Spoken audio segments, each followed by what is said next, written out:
E aí pessoal, eu sou a Bia. Eu sou o Lucas. Estamos aqui para mais um vídeo do canal Filhos da Luz. Hoje a nossa foto, acho que vocês estão conseguindo ver aqui, Educação Adventista. O nome é muito claro. É sobre o colégio adventista, né? Se você procura um colégio para você estudar, para o seu filho, para o seu sobrinho, sei lá, fica a dica, fica a recomendação. Tem lá desde pequenininho até o terceiro médio, tem a faculdade também que a gente já falou. Mas então é o colégio, tem, nem sei os nomes mais, se é pré-1, se é maternal, não sei. Mas tem primeiro ano, segundo ano, terceiro ano, quarto ano, quinto ano, até o terceiro médio. Então, colégio adventista vai estar aí para você também. Fica a dica, se você se interessar, entre em contato, tá bom? Dê uma olhada aí nas unidades, onde que tem.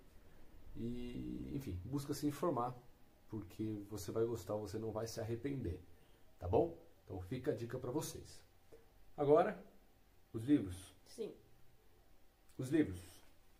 Temos mais alguns livros para a gente indicar para vocês, que também estarão aqui embaixo.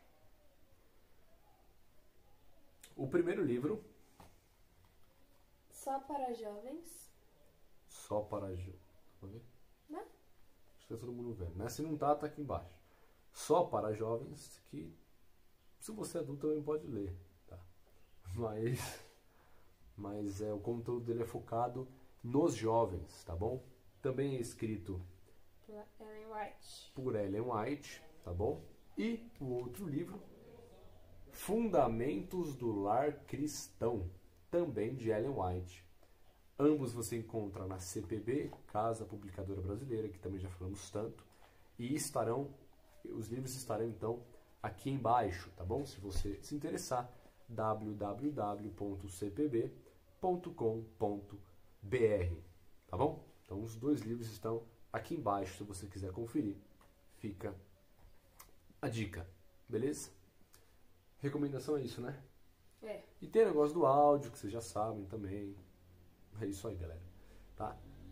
Contamos aí com a compreensão e nós vamos buscar melhorar isso aí. Mas enquanto a gente estamos nisso aí, estamos trabalhando, tenta então colocar um fone, assistir num lugar mais sossegado, mais tranquilo, numa hora mais calma, tá bom? Ou colocar um volume maior, né? Se for possível, às vezes você consegue colocar um volume maior aí numa televisão, alguma coisa. Mas é isso aí, então. E orem por nós, continuem orando pela gente, para que o reino possa ser espalhado por meio aqui do Filhos da Luz. Amém. Amém. Então, vamos para o nosso minuto, antes da nossa música. Qual que é a música? Tudo por Ele. Tudo por Ele, tá bom? No Spotify você tem 3 versões. Você tem solo, O solo. música solo, que é uma garota cantando. Tem a música congregacional, que é como se fosse o coral para todo mundo cantar, e tem um playback, tá bom? A gente vai colocar aqui o congregacional. Vai estar escrito Tudo por Ele, congregacional, na foto que a gente vai colocar. Mas coloca lá no Spotify ou na internet Tudo por Ele, e você vai ver aí, você escolhe a que você preferir. Então a música Tudo por Ele, que é do Ministério Jovem, né, não tem um cantor específico, é do Ministério Jovem da Igreja Adventista. É esse ano, né? Do ano de 2020, né? E, bom, a galera feliz lá na rua. Ei, beleza, maravilha. Tudo por Ele, Ministério Jovem. Vai seguir a foto, logo em seguida 1 minuto para você se preparar. Então tá rolando, a gente volta daqui a pouquinho.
voltamos, pessoal.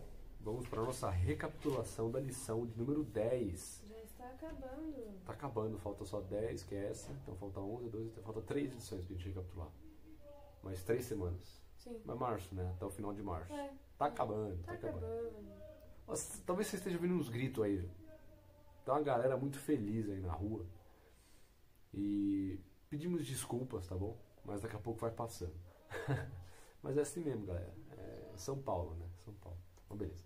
Vamos lá. Lição 10, que tem como título Nova superpotência. Nova Superpotência. E o texto-chave é o texto de Daniel, capítulo 7, verso 1 a 8 e verso 15 ao 28. Tá bom?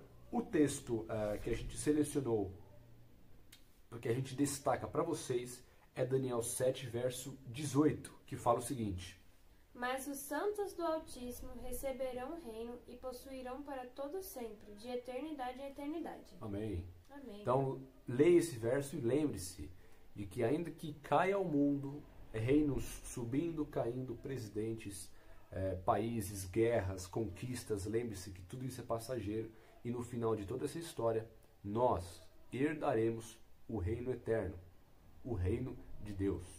Que essa seja a nossa esperança e que a gente nunca se esqueça que a vida não se resume a este mundo, a estes reinos, a estes países, a esta política que a gente vê hoje, tá bom? Em breve herdaremos o reino. Amém. Graças a Deus. Amém. Então pensa nesse verso, também está aqui embaixo. E para a gente começar, a primeira pergunta que a gente solta para vocês, para a gente discutir aqui é: lá em Daniel 2, existe um sonho. Qual que é o sonho que Da Daniel estátua. teve? O sonho da estátua, dos metais. Foi Daniel ou foi o rei? Verdade, foi o rei, desculpa. O sonho que o rei teve, interpretado por Daniel, das estátuas, né, do ouro, enfim, você sabe. Então lá nós temos um sonho. E no capítulo 7 de Daniel, nós temos um outro sonho. E eles estão ligados, é a mesma coisa. O sonho de Daniel 2 é o mesmo sonho de Daniel 7. Mas aí entra a pergunta que a gente faz: qual é a diferença? Qual a grande diferença entre o sonho de Daniel 2 e o sonho de Daniel 7? Leia, perceba, vê se você acha essa diferença. E deixe nos comentários pra gente. E aí? Qual a grande diferença de Daniel 2 e 7? Existe um novo participante em Daniel 7. Sim. Então, você já entendeu, né? Que vai acontecer uma outra coisa. Sim. Então, no Daniel 2, a gente tem só os reinos. Tem Babilônia, Medo-Pérsia, Grécia, Roma e o pé de barro e ferro, que é a Europa dividida. Só isso. E tem a pedra, que representa o reino de Deus. Agora, em Daniel 7, nós temos os animais que representam os mesmos reinos, só que nós temos no último animal o chamado chifre pequeno. E esse chifre pequeno é essa novidade, é esse novo participante. Como é o título da lição, Nova Superpotência. E essa nova superpotência é o chifre pequeno mostrado em Daniel 7. E esse chifre pequeno, ele possui algumas características, e essas características servem de pista para a gente poder entender quem é esse chifre pequeno, este novo participante representado em Daniel 7. A gente vai falar 10 características, 10 pistas para vocês aqui, tá bom? Vamos falar uma por uma, e no final a gente mostra que instituição, o que se enquadra nessas pistas. Então a primeira pista que fala sobre o chifre pequeno é que esse chifre, esse poder, vamos chamar o chifre pequeno de poder, Tá. para ficar mais fácil. Esse poder deveria surgir entre os 10 reinos da Europa dividida. Primeira coisa. Segunda, teria que ser em algum momento após a queda do Império Romano em 476 d.C. Terceira pista sobre o poder. O poder, inicialmente, exerceria pouco poder. Inicialmente. Quarto. Destituiria 3 reinos: Érudos, Érulus. Os nomes difíceis. Tá aqui embaixo para vocês conseguirem ver. Vândalos e e os ostrogodos. Isso aí, para estabelecer seu domínio. Quinto, seria comandado por um líder religioso. Sexto, seria diferente de todos os outros. Sétima pista, proferiria palavras contra o Altíssimo. Oitavo, perseguiria os santos do Altíssimo. Nona pista, procuraria mudar a lei de Deus. Décima, exerceria seu poder por um tempo, 2 tempos e metade de um tempo. Não precisa falar ainda o tempo. Fica a dica. 10 dicas, 10 pistas que estão aqui embaixo para você conferir com mais calma. Será que você consegue encontrar algum poder que se enquadra nisso? Se você quer pensar antes de ver a resposta, pausa o vídeo. 1, 2, 3. Pausou. Pausa o vídeo, que a gente vai falar a resposta. Quando a gente vai estudar história, a gente vê que o poder que se enquadra nessas 10 pistas, e se enquadra em todas elas de forma muito clara, de forma muito direta, é o papado. O papado. Tá? O papado ele vai de forma muito clara, vai se encaixar. De forma muito perfeita, ele vai se encaixar nessas 10 pistas. Tá? Ele é um participante que se tornou um império religioso de opressão. Por isso que uma das pistas é que ele seria diferente dos outros. Os outros eram impérios políticos, impérios militares. E agora ele é diferente. Ele é um império religioso de opressão. O papado. Pensa nisso. Foca nisso. O papado é este chifre pequeno. É esse novo integrante esse novo participante. A quinta pista já fala, né? Um líder religioso. Exatamente. Comandado por um líder religioso. A quinta pista é muito óbvia. Seria comandado por um líder religioso. Então, reforça que é o papado. Então a gente tem aqui que este poder usado por Satanás é o papado. Tá bom? É o papado. Por quê? Com certeza você já ouviu falar na perseguição que o Império Romano fazia aos cristãos, matava e acabava com eles. Com certeza você já ouviu isso, né? E chegou uma hora que o Império matava, mas não acabava. Os cristãos continuavam, os cristãos cresciam, até que aconteceu aquele grande ditado: se você não pode vencê-los, junte-se a eles. Junte-se a eles. E foi o que foi feito. Satanás, ele precisou entrar disfarçado. Não numa guerra direta, mas ele se disfarçou para entrar no meio religioso. Não para matar, não para destruir, mas agora para enganar. Para ofuscar o caminho da verdadeira religião. E como que ele fez isso? Pelo sistema papal. Pelas filosofias papais, pelas doutrinas papais, por meio do sistema, pela instituição do papado, Satanás entrou disfarçado no meio religioso para enganar, para cegar as pessoas, para cumprir os seus planos, os seus propósitos. Tá? Tenha isso em mente. Tenha isso em mente. Agora, tem uma grande questão. Isso quer dizer que os católicos que seguem a Igreja de Roma, que seguem o papado, será que os católicos não pertencem a Deus? Será que os católicos não serão salvos? Como que a gente responde isso? Eles serão salvos. Logicamente serão salvos. O problema aqui não são os católicos. Não é a fé. Não é a sua sinceridade de coração. O problema aqui é o sistema religioso. É o sistema religioso. Talvez estejamos aqui falando para alguém que é católico. Talvez você tenha parentes católicos como eu tenho parentes católicos. Né? O problema não está nas pessoas sinceras de coração, que seguem aquilo de forma sincera. Está no sistema religioso.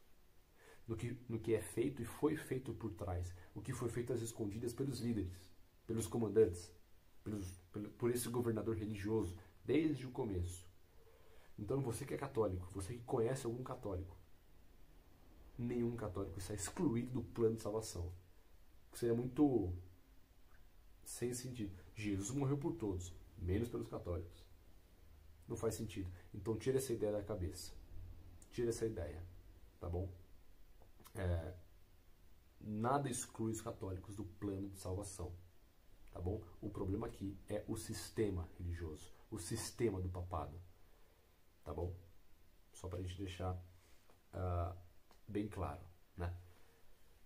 A gente falou também ali de um tempo, né? Tava falando ali. Da expressão. Qual que era a expressão que a gente falou agora há pouco, numa das dicas aí? A última dica, né, na verdade? Um tempo, dois tempos e metade de um tempo. Então tá falando que esse poder do papado exerceria o seu poder por um tempo, dois tempos e metade de um tempo.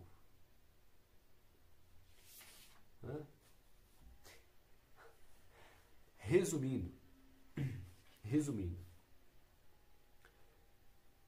um tempo, dois tempos e metade de um tempo representam quantos anos? 1260 anos. 1260 anos. A gente não vai entrar em detalhes agora desse cálculo, tá? Mas tem isso em mente. Um tempo, dois tempos e metade de um tempo, 1260 anos. É o tempo em que o papado exerceria o seu poder de forma muito forte. Isso realmente aconteceu na história. Realmente aconteceu. Isso começou... Que ano começou? 538. No ano 538 depois de Cristo. Depois de Cristo. Depois de Cristo começou, quando o imperador Justiniano, ele acabou com todos aqueles... os três reinos que estavam contra o papado. Então ele derrotou esses reinos, ali começou, 538 depois de Cristo. E vai contando. Pega a sua calculadora, faz aí, 538 mais 1260. Você vai cair no ano 1798. O que aconteceu em 1798? Simplesmente o Papa Pio VI foi preso pelo exército de Napoleão Bonaparte. Então o Papa foi preso. Acabou aquela influência que ele tinha. Então nós temos exatamente cravado 1260 anos. De 538 até 1260. Tá? Então, um tempo, dois tempos e metade de um tempo. 538 a 1798. Eu buguei.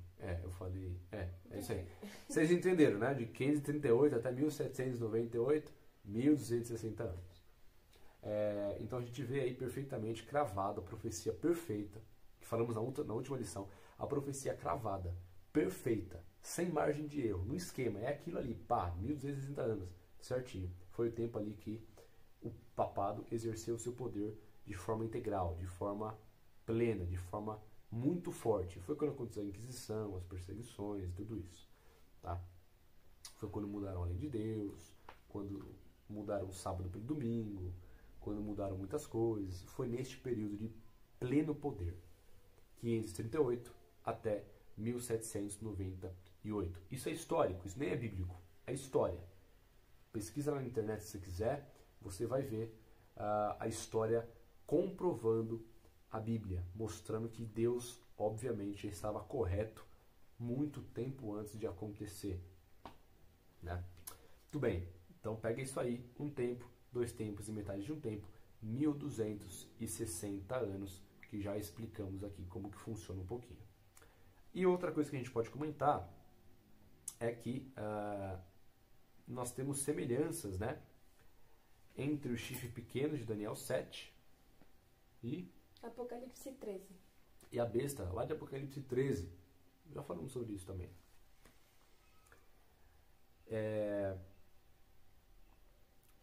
A gente pode dizer que o papado em Daniel 7 é representado no passado. E em Apocalipse 13 é mostrado no futuro. Então Daniel 7 mostra as atrocidades que o papado fez no passado. O que esse poder do papado fez no passado. Em Apocalipse 13, a gente consegue ver o que o poder papal fará no futuro. Fará no futuro. Então a gente tem ali Daniel no passado, Apocalipse no futuro. Mas ambos são o mesmo poder. Estão falando da mesma coisa. Só que um livro fala, uma profecia fala o que aconteceu no passado e a outra fala o que aconteceu no futuro. Então a gente consegue fazer um raciocínio lógico.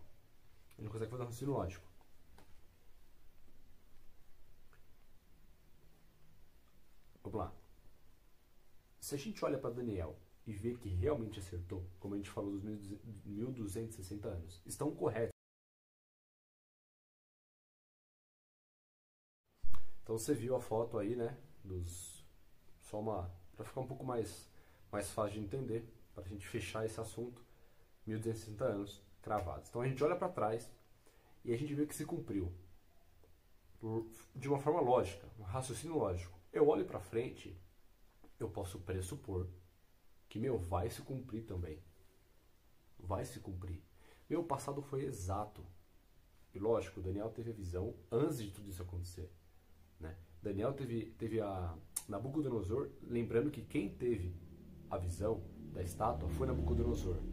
Quem teve a visão dos animais foi Daniel. Tudo isso durante o Império Babilônico, Medo-Persa. Então foi nesse meio. Ainda faltava o Império Grego, o Império Romano. Então tudo isso se cumpriu perfeitamente com exatidão.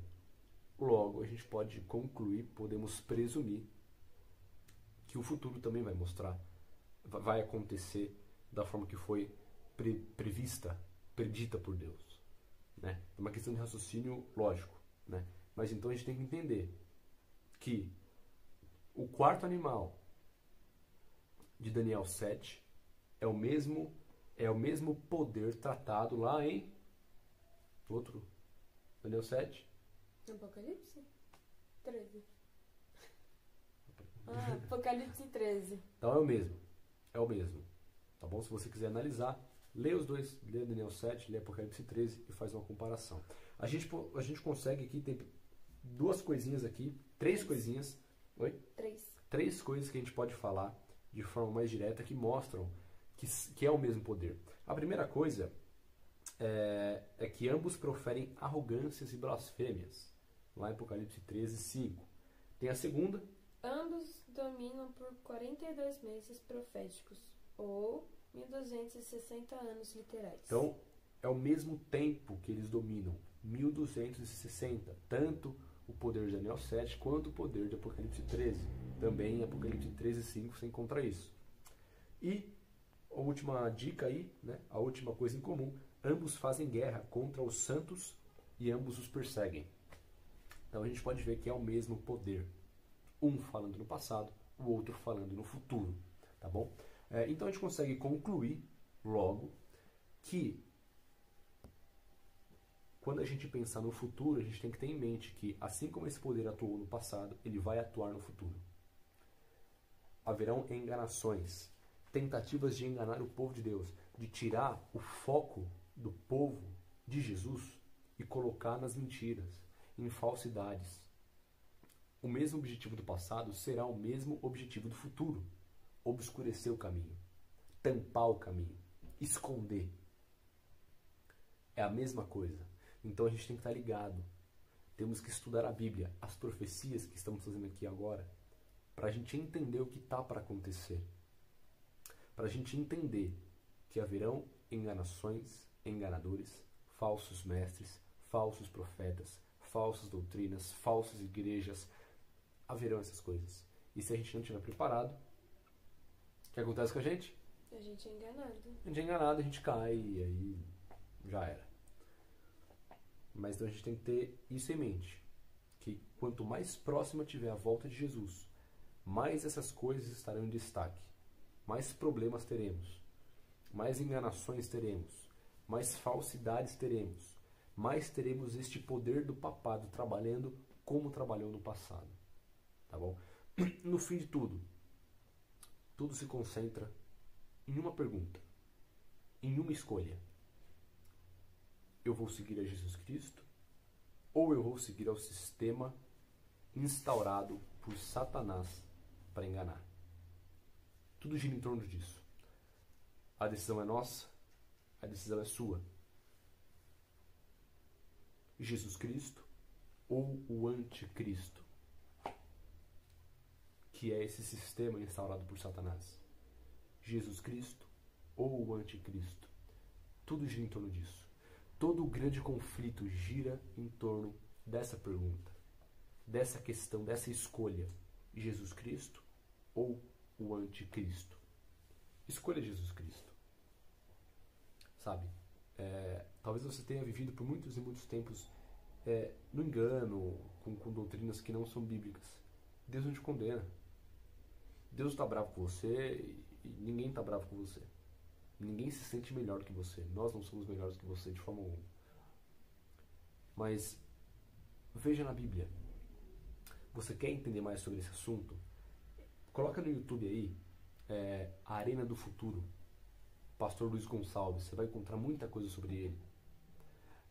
Tem o livro Apocalipse 13, que já falamos dele aqui, né? A própria Novo Tempo, você pode encontrar esses materiais. Na CPB você pode encontrar esses materiais. Muito vídeo no YouTube da Igreja Adventista explicando isso. Tem o pastor Luiz Gonçalves, tem o pastor Arilton de Oliveira. Tem muita gente boa, muito conteúdo bom. Uns não são confiáveis. Tem muito vídeo no YouTube que com certeza não é confiável. Mas outros são. Livros, vídeos, programas. Vai atrás disso. Se você precisa de ajuda, fala com a gente. Manda nos comentários, deixa aí nos comentários. Preciso de ajuda. Me ajuda a entender sobre isso, que a gente vai te ajudar. A gente está aqui para isso, tá bom? Mas entenda que Jesus pede para que quando você vá conhecendo verdades, você aceite essas verdades. Que você aceite a Ele como seu Senhor, o seu Salvador, e que você escolha a Jesus Cristo, não ao anticristo. Pensa nisso. Pensa nisso. Jesus te ama. Jesus quer te salvar. Ele quer abrir a sua mente. Ele quer te mostrar coisas novas. Esteja disposto a viver, seguir essas coisas novas. Porque a recompensa que ele tem é muito maior que qualquer coisa boa, qualquer conforto que a gente tem aqui. Tá? Então aceite essas novas verdades, que não vêm de nós. Não sou eu que estou falando, não é a Bia que está falando, não é a Igreja Adventista que está falando, não é o pastor que está falando. Quem está falando é a Bíblia. É a Bíblia. E quem fala por meio da Bíblia? Deus. Então quem fala é Deus. Ouça o que ele tem a dizer. Decida-se por Jesus Cristo, que você não vai se arrepender. Amém? Amém. Temos então agora... O que nós temos agora? As frases. As frases não, né? Que são um pouquinho maiores que as frases. Citações. As citações de Ellen White sobre este tema. Então vamos lá? Vamos. A primeira citação fala o seguinte: atualmente, o catolicismo é olhado pelos protestantes com muito mais aceitação do que anos atrás. Nos países em que a religião católica não predomina e os romanistas adotam uma política conciliatória para ganhar influência, há uma crescente indiferença com relação às doutrinas que separam as igrejas reformadas da hierarquia papal. Ganha terreno a opinião de que, no fim das contas, as divergências em assuntos vitais não são tão grandes como se pensava, e de que pequenas concessões por parte dos protestantes levarão a um melhor entendimento com Roma. Segunda citação sobre o tema. Houve um tempo em que os protestantes davam grande valor à liberdade de consciência, adquirida à custa de tantos sacrifícios. Ensinavam os filhos a abandonar o papado e diziam que buscar harmonia com Roma seria deslealdade para com Deus. Porém, como são diferentes as opiniões expressas agora. Pois é. Terceira citação. Os defensores do papado afirmam que a igreja foi caluniada e o mundo protestante inclina-se a aceitar essa declaração. Muitos afirmam que é injusto julgar a igreja de hoje pelas abominações e absurdos que marcaram seu domínio durante os séculos de ignorância e trevas. Justificam a horrível crueldade da igreja romana como sendo o resultado da barbárie da época e alegam que a influência da civilização moderna mudou sua atitude. Quarta citação. Será que essas pessoas esqueceram a reivindicação de infabilidade sustentada durante 800 anos por este altivo poder? Longe de ser abandonada, essa reivindicação foi reafirmada no século XIX, de modo mais claro do que nunca antes. Considerando que Roma afirmava que a Igreja nunca errou, nem segundo as Escrituras jamais errará, como poderá ela renunciar aos princípios que norteiam a sua conduta no passado? Nortearam sua conduta no passado? E a quinta e última citação. A Igreja Papal nunca abandonará sua pretensão à infalibilidade. Em tudo que tem feito ao perseguir os que rejeitam seus dogmas, ela alega estar correta. Então, como essa igreja não repetiria os mesmos atos se tivesse oportunidade? Removam-se as restrições atualmente impostas pelos governos seculares. Devolva-se a Roma seu poder anterior. E de imediato ressurgirá a tirania e a perseguição. Pesado. Pesado. Não é a gente que está falando. É a Bíblia. São os profetas de Deus. Pensa nisso. Pensa nisso. Ore por isso. Peça o auxílio de Deus por isso. E tome a sua decisão por Jesus, acima de qualquer coisa. Pense nisso. Beleza? Vamos orar? Vamos. Oremos. Pai, obrigado porque o Senhor sempre acerta. Pelas suas profecias que mostram perfeição. E que o Senhor nos ajude a todos os dias tomarmos a nossa decisão ao lado de Jesus Cristo. Que o Senhor nos ajude a nos aprofundarmos na Tua Palavra, no Teu conhecimento, para a gente não ser enganado no fim dos tempos. Por favor, Pai, que Satanás, por meio dos seus poderes, não nos engane. Não faça com que a gente caia, mas, por favor, nos mantenha nas Tuas verdades e nos ajuda a nos decidirmos por Jesus Cristo todos os dias. Ajuda talvez essa pessoa que foi confrontada com ideias que ela não conhecia. Guia sua vida, toca o seu coração e ajuda ela a se decidir por Jesus Cristo. Continua conosco, muda a nossa vida. Nós oramos em nome de Jesus Cristo. Amém. Amém. Nosso texto-chave, que hoje será lido por uma voz feminina. De novo? De novo não, eu li semana passada. Efésios 5, verso 8. Pois outrora erais trevas, porém agora sois luz do Senhor. Andai como filhos da luz. Que nós sejamos filhos da luz. Por quê? Jesus está voltando. Jesus está voltando. Que a gente se prepare juntos. E lembre-se, nós temos um encontro marcado debaixo da árvore da vida. É isso aí. Tá bom? Caminhe para lá. E a gente se vê na semana que vem. Tenha um excelente sábado. Fique com Deus. E até a próxima. Até.